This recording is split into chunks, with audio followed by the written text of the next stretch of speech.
Hello friends, welcome back to Technique. Today we'll be doing the detailed camera review of the new launch by Poco, the Poco X6 Neo.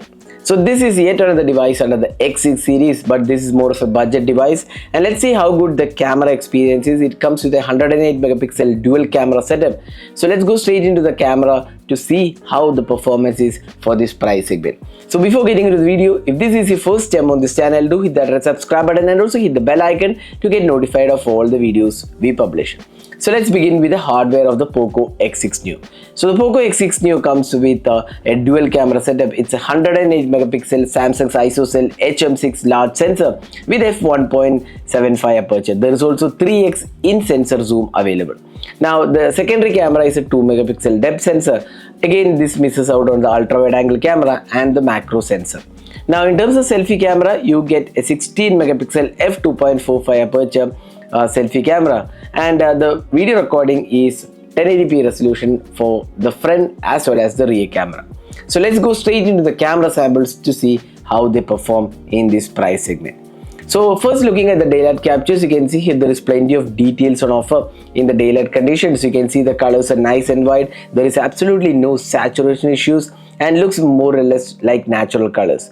And if you look at the sharpness levels too, there is plenty of sharpness on offer for the 108 megapixel shooter, and the dynamic range is also quite good. Actually, it resolves shadows pretty well, and for this price segment, I would say most of the users would definitely love the camera performance of the Poco X6 Neo. There is hardly anything to complain in terms of daylight conditions, and for this price segment, it does a pretty good job. There is also in-sensor zoom available, which is again quite good in terms of detailing, colors, and also the dynamic range is quite good.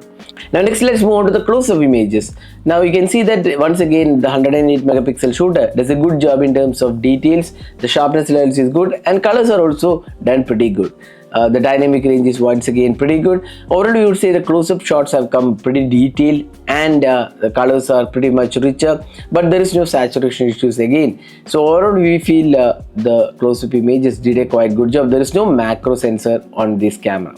Now moving on to the portraits, here we would say the background exposure levels are on the higher side. As a result, the dynamic range is not that great, but the portraits have come quite okay. Once again, the portraits are not very natural looking. It's kind of more brighter portraits, but at this price segment, we would say it's kind of decent experience overall. The edge detection is quite good actually.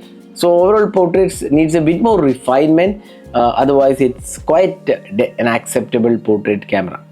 Now moving on to the low light experience. In indoor lighting conditions, it does produce pretty good results. The 108 megapixel shooter is able to retain great amount of details, although there is a bit of noise levels creeping in. When it's extreme low light conditions, you can see that the sharpness levels reduces and there is a bit of softening happening with the night mode turned on. But otherwise, we would say in terms of overall quality in low light conditions, it performed decently well for the price segment, and the 108 megapixel shooter has pretty good details also.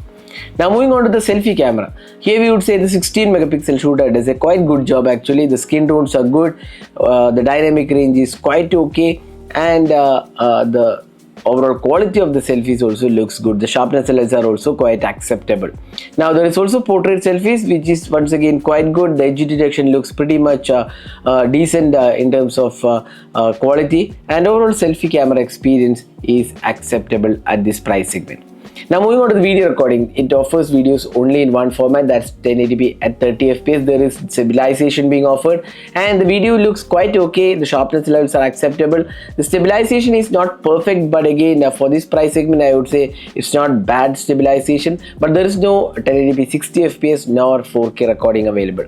So this is the only recording available and it is quite acceptable. So this is the front facing camera sample taken with the Poco X6 Neo 5G. So it can record videos in 1080p resolution. So you can judge yourself how good the clarity of the video is, the stabilization and also the audio output from the selfie camera. So this was the detailed camera review of the POCO X6 Neo. So summing up, the POCO X6 Neo has quite a decent camera. The 108 megapixel sensor does a quite good job in terms of daylight conditions. The close-up shots were also quite acceptable. The low light was also pretty good. But the portraits were slightly overexposed, but otherwise it did a decent job altogether, especially with the selfie camera as well. Now another thing which is missing is that there is no 4K recording, but the 1080p 30 fps video is satisfactory once again. So at this price segment, the POCO X6 Neo won't disappoint users unless you are looking for the best camera. Maybe you'll have to shell out a bit more money, but at the same time, POCO X6 Neo does a decent job with camera performance. So what do you guys think about the camera on the POCO X6 Neo? Do let us know your thoughts in the comment section. This is Nirmal signing off with a camera review of the POCO X6 Neo. Hope you enjoyed watching this video. Do hit that like button and also hit the subscribe button for more videos. Thanks for watching. Have a great day.